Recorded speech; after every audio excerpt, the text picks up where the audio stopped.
అయినా మనం constituency wise ఇచ్చే కోటా కాకుండా అవసరం అనుకుంటే ఏమైనా అదనపు కోటా అయినా కూడా ప్రభుత్వం ఇస్తుంది. అట్లా ఇల్లు కోల్పోయి నిరాశ్రయులైన వాళ్ళని కూడా లిస్ట్ అవుట్ చేయండి. వాళ్ళకు కూడా మనం కొంతమేరకు ఇల్లు ఇవ్వగలిగితే ఇవ్వచ్చు. అదేవిధంగా ఇంతకుముందు వెళ్ళిన కాలనీలలో వాళ్ళు ఇళ్ల పట్టాలు ఇళ్లకు సంబంధించిన అంశాలు కూడా చెప్పించారు. కలెక్టర్ గారు, లోకల్ మున్సిపల్ కమిషనర్ గారు ఫీల్డ్ విజిట్ చేసి ప్రభుత్వ భూమిలో ఆల్రెడీ పట్టాలు ఇచ్చుంటే వాళ్ళకి ఇల్లు ఎట్లు ఇవ్వాలి, పట్టాలే ఇవ్వకుండా ప్రభుత్వ భూమిలో వాళ్ళు ఇల్లు కట్టుకొని ఉంటే వాళ్ళకి పట్టాలు ఎట్లు ఇవ్వాలి. కొన్ని దగ్గరలో సికమ్ ల్యాండ్లలో అప్రోచ్ అయిన చెరువులలో సికమ్ ల్యాండ్లలో మనము పట్టాలు ఇవ్వడానికి కుదరదు. కాబట్టి ప్రత్యామ్నాయం ఏం చేయాలనో కూడా మీరు దాన్ని దృష్టిలో పెట్టుకొని చేసుకోవాలి. పర్టికులర్గా వరంగల్లో municipal and irrigation department coordination missing. ఇమ్మీడియట్గా ఇన్ఛార్జ్ మినిస్టర్ గారు, సంబంధిత అధికారులు, మున్సిపల్ అండ్ ఇరిగేషన్ మినిస్టర్, ఈ మున్సిపల్ అండ్ ఇరిగేషన్ అధికారులు కూర్చొని కాంప్రహెన్సివ్గా హన్మకొండ అండ్ వరంగల్ మొత్తానికి మీరు కాంప్రహెన్సివ్ ప్లాన్ చేసుకోవాలి. Warangal outer ring road inside ఏదైతుందో కోర్ అర్బన్ వరంగల్ ఏదైతుందో కోర్ అర్బన్ వరంగల్కి మీరు అండర్గ్రౌండ్ డ్రైనేజ్ విషయంలో కానీ రోడ్ల విషయంలో కానీ మిగతా డెవలప్మెంటల్ ఇష్యూస్లో కంప్లీట్గా కాంప్రహెన్సివ్ ప్రణాళిక చేసుకోవాల్సింది. దీంట్లో భాగంగానే స్మార్ట్ సిటీలో మీకు కొన్ని నిధులు వచ్చినాయి. మీరు కొంత దూరం స్మార్ట్ సిటీలతో నిధులతో కట్టేసి అక్కడ వదిలేసేది. మీరు అట్లా వదలడం వల్ల ఇంకా పెద్ద సమస్యగా మారుతున్నారు.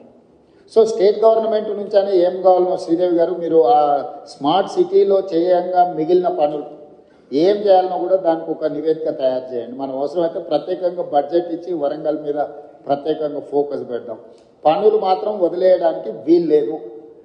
స్మార్ట్ సిటీలో తెచ్చుకోగలిగిన తెచ్చుకోండి. బ్యాలెన్స్ వర్క్స్ ఏవైతున్నాయో ఖచ్చితంగా స్టేట్ గవర్నమెంట్ నుంచి మీరు ప్రపోజల్ ఇవ్వండి. Government is here to sanction all those ఏవైతే సమస్యలు ఉన్నాయో వాటికి సంబంధించి. అదేవిధంగా ఇప్పటివరకు ఆ స్మార్ట్ సిటీలో మీరు ఫండ్స్ క్లెయిమ్ చేసిందా చేయలేదు, ఎందుకంటే లాస్ట్ టైం ఎక్స్టెన్షన్ తీసుకొచ్చినాం 1 year వరంగల్ స్మార్ట్ సిటీ. ఇప్పుడు దానికి సంబంధించి కూడా మీరు ఏమేమి చేయాలనుకుంటున్నారో వాటన్నిటిని కూడా మీరు ఖచ్చితంగా ఎంబడే టేకప్ చేయాలి. ఈ మీటింగ్ అయిన తర్వాత నేను ఫస్ట్ కలెక్టర్స్ రివ్యూ మీటింగ్ పెట్టుకోండి. డిపార్ట్మెంట్ హెడ్స్కి నేను సూచన ఏం చేస్తున్నా అంటే head of the department, Panchayati Raj principal secretary, irrigation principal secretary, MAUD principal secretary, ఇక్కడ ఆల్మోస్ట్ అందరు ఉన్నారు. ఫస్ట్ మీ లెవెల్ ఒక రివ్యూ తీసుకొని గ్రౌండ్ లెవెల్ ఒక కోఆర్డినేషన్ ఆఫీసర్స్తో ఒక కోఆర్డినేషన్ ఆఫీసర్స్ కమిటీని ఇచ్చేసి వాళ్ళు కలిసి ఫీల్డ్ విజిట్ చేయాలి. కలెక్టర్లను కూడా అందులో భాగం చేసి కలెక్టర్ల ద్వారా నివేదికలు తయారు చేస్తే మనం ఏం ఫండ్స్ ఇవ్వడానికి ఉంటుందో మనకు స్పష్టత వస్తుంది. మీరు ఒక నివేదిక తయారు చేసుకున్నాక ఏ జిల్లాకు ఆ జిల్లా, ఫర్ ఎగ్జాంపుల్ వరంగల్ జిల్లా, ఉమ్మడి వరంగల్ జిల్లా ఇన్ఛార్జ్ మంత్రి గారు ప్రజాప్రతినిధుల అధికారులతో ఇమ్మీడియట్గా రివ్యూ తీసుకొని ఆ నివేదికలు తయారు చేస్తే గవర్నమెంట్ ఆఫ్ ఇండియా నుంచి ఫండ్స్ ఎట్లా తెచ్చుకోవాలా, స్టేట్ గవర్నమెంట్ నుంచి ఏం ఫండ్స్ ఇవ్వాలనేది రెండింటి మీద కూడా మేము క్లారిటీ ఇచ్చి దానికి కావాల్సిన నిధులు మంజూరు చేసే కార్యక్రమం తీసుకుంటాం. ఇక ముందు ఈ క్లౌడ్ బస్ట్ అనేది పర్మనెంట్.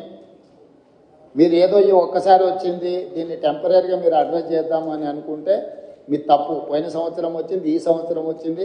మీకు కోవిడ్ తర్వాత క్లైమేట్ చేంజెస్ జరిగినాయి. ఇంకా రెగ్యులర్గా మనం ఈ ప్రాబ్లం ఫేస్ చేసేది ఉంటుంది. కాబట్టి ఈ ఇష్యూస్ని పర్మనెంట్గా ఎట్లా అడ్రస్ చేయాలనో మీ దగ్గర ప్రణాళిక ఉండాలి. అంటే రిసోర్సెస్ అంటే ఫండ్స్ రిసోర్సెస్ ఎట్లా మనం చేసుకోవాలి, యాక్షన్ ప్లాన్ ఎట్లా చేసుకోవాలి, మీ దగ్గర అందరి దగ్గర కూడా నివేదికలు పెట్టుకొని చేసుకోవాల్సిన అవసరం ఉంది. దీని మీద ప్రత్యేకంగా దృష్టి పెట్టండి. ఎవరైనా అధికారులు ఉన్న నెక్స్ట్ 10-15 days అన్ని సెలవులు రద్దు చేయండి. క్షేత్రస్థాయిలో నివేదికలు తయారు చేయండి. ప్రభుత్వం వైపు నుంచి మీకు పూర్తిగా సహకారం ఉంటుంది. ప్రజాప్రతినిధులు ఇచ్చే నివేదికలను కూడా పరిగణలోకి తీసుకోండి. ఫీల్డ్లో మీరు క్షేత్రస్థాయి నివేదికలు తెప్పించుకొని తక్షణం దీని మీద చర్యలు తీసుకోవడానికి అవసరమైన ప్రణాళికలు చేస్తే నేను మళ్ళీ అన్ని జిల్లా కలెక్టర్లతోనే హైదరాబాద్ స్థాయిలో నేను మళ్ళీ రివ్యూ తీసుకుంటాను. Arvind, next 1 week, after 1 week ask them to come with reports. టోటల్గా ఆయా జిల్లా నివేదికలు మీరు తెప్పించుకొని మీరు అంతా చేసిన తర్వాత నాకు ఒక రిపోర్ట్ పెట్టి దాని మీద గవర్నమెంట్ ఆఫ్ ఇండియా నుంచి ఒకవేళ ఏమన్నా వాళ్ళ కమిటీని ఎవరినైనా ఇన్వైట్ చేయాలన్నా లేకపోతే మనమే వెళ్ళి నివేదిక చేయాలన్నా ఏం చేయాలనే దాని చేత రెవెన్యూ మంత్రి గారు మీరు పర్సనల్గా దీన్ని దృష్టిలో పెట్టుకొని చేయాల్సిందిగా కోరుకుంటున్నాను. ఆర్ఎన్బి అక్క పక్క నుంచి చెప్తుంది, ఆర్ఎన్బిలో చాలా రోడ్లు డ్యామేజ్ అయినాయని. ఆర్ఎన్బి అధికారులు వికాస్ ఆర్ఎన్బి నుంచి ఏముందో మీరు స్పెషల్గా ఒక ఆఫీసర్ని ఇచ్చేసి దీని మీద కంప్లీట్గా నివేదికలు తెప్పించండి. లోకల్ ఏ ఇష్యూస్ ఉన్నా కూడా ఒకసారి దీన్ని టోటల్గా నివేదికలు తెప్పించి పనులు పూర్తి చేయాల్సిందిగా కోరుకుంటూ, అధికారులు ఎవరు నిర్లక్ష్యం వహించినా ప్రభుత్వం దాన్ని సీరియస్గా పరిగణలోకి తీసుకుంటుంది. దయచేసి నిర్లక్ష్యం అనేది వదలండి, క్షేత్రస్థాయిలకు వెళ్ళండి. కలెక్టర్లు కూడా ఫీల్డ్ విజిట్లు చేయాల్సిందే. నేను కలెక్టర్లు చీఫ్ సెక్రటరీ గారు కూడా చెప్పిన మీ ఏసీఆర్లు రాసినప్పుడు మీ ఫీల్డ్ విజిట్స్ కూడా వన్ ఆఫ్ ద క్రైటీరియా. మీరు అనుకోవచ్చు ఫీల్డ్ విజిట్ చేయకపోతే ఎక్కువ అయితే ట్రాన్స్ఫర్ చేస్తారని. ట్రాన్స్ఫర్ చేయకుండా మీ వార్షిక నివేదికలలో కూడా మీరు ఎన్నిసార్లు ఫీల్డ్ విజిట్ చేసారు, ఎక్కడెక్కడికి వెళ్ళి ఎడ్యుకేషనల్ ఇన్స్టిట్యూట్స్ ఎన్ని చేసారు, డిజాస్టర్లో ఎన్ని అడ్రస్ చేసారు, అన్నిటిని కలిపి దాన్ని కూడా ఒక బెంచ్ మార్క్గా ప్రభుత్వం పరిగణిస్తుంది. దయచేసి ఈ అంశాలను అన్నిటిని కూడా దృష్టిలో పెట్టుకొని ఇప్పటివరకు బాగా పనిచేసిన అధికారులను అభినందిస్తూ, బాగా పనిచేయాల్సిన అధికారులకు సూచనలు చేస్తూ భవిష్యత్ కార్యాచరణని